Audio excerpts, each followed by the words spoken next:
Is it lawful to heal on the Sabbath?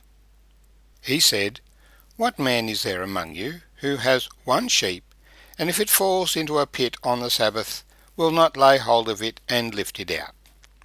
Of how much more value then is a man than a sheep? Therefore it is lawful to do good on the Sabbath. My name's Arthur. Thank you for joining me as we continue reading in Matthew chapter 12. The Pharisees had refused to acknowledge that Jesus was the Messiah, and they have to justify themselves in their rejection of him. But Jesus is doing so much good. How can they find fault with him? Well, they find fault with him concerning the Sabbath. For one of the 10 Commandments was, remember the Sabbath day to keep it holy. In 6 days God created the heavens and the earth, and on the 7th day he rested. And so they were not to work on the Sabbath, not to trade, not to harvest, not to do their regular work. It was a day that they could take some recreation. It was a day that they could worship God. The Sabbath is the 7th day. They were to remember the 7th day because God created the earth in 6 days, and on the 7th day he rested. So God himself provided the model for the Sabbath. The Pharisees, in making sure that they did not break this rule, had added many riders to it to define exactly what working was. Rather than leaving it relatively open, as Moses had done, so that one could be practical about things, they had become very specific about the things that could and couldn't be done. And so they had complained in the first part of this chapter when Jesus' disciples, walking through the fields on the Sabbath as they came to the synagogue, had picked some heads of grain and were eating them. They saying, this is work, you're harvesting. But of course, no, they were eating. They were picking up food and eating it direct from the field, because they had no other food and because they were hungry.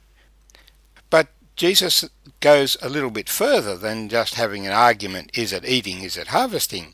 He actually justifies it on the fact that they were hungry, there was nothing else for them to eat, and that they were with the Lord Jesus, and he is Lord of the Sabbath.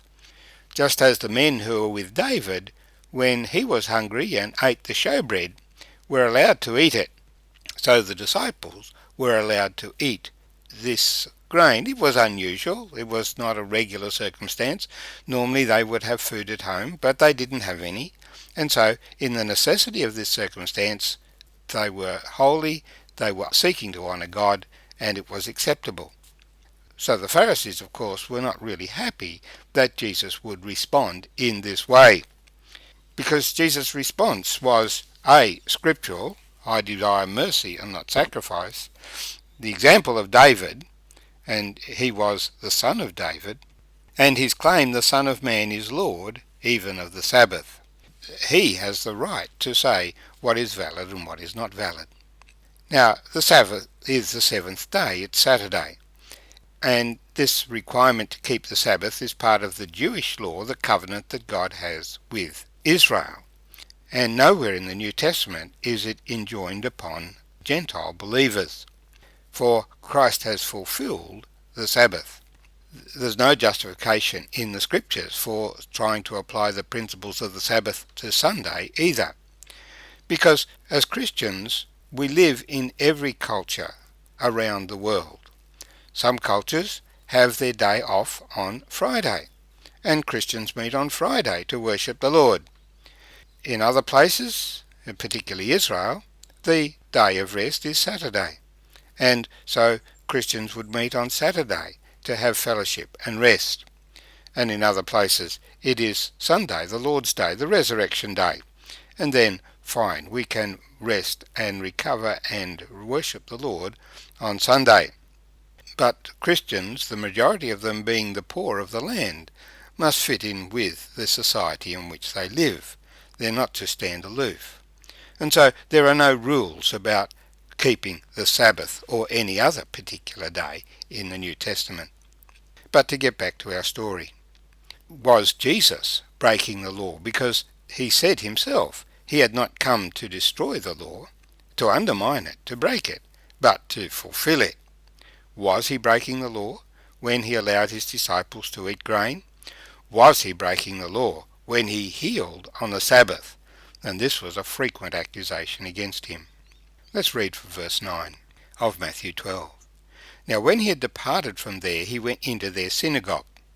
And behold, there was a man who had a withered hand. And they asked him, saying, Is it lawful to heal on the Sabbath? That they might accuse him. Then he said to them, What man is there among you who has one sheep, and if it falls into a pit on the Sabbath, will not lay hold of it and lift it out? Of how much more value then is a man than a sheep? Therefore it is lawful to do good on the Sabbath. And he said to the man, Stretch out your hand.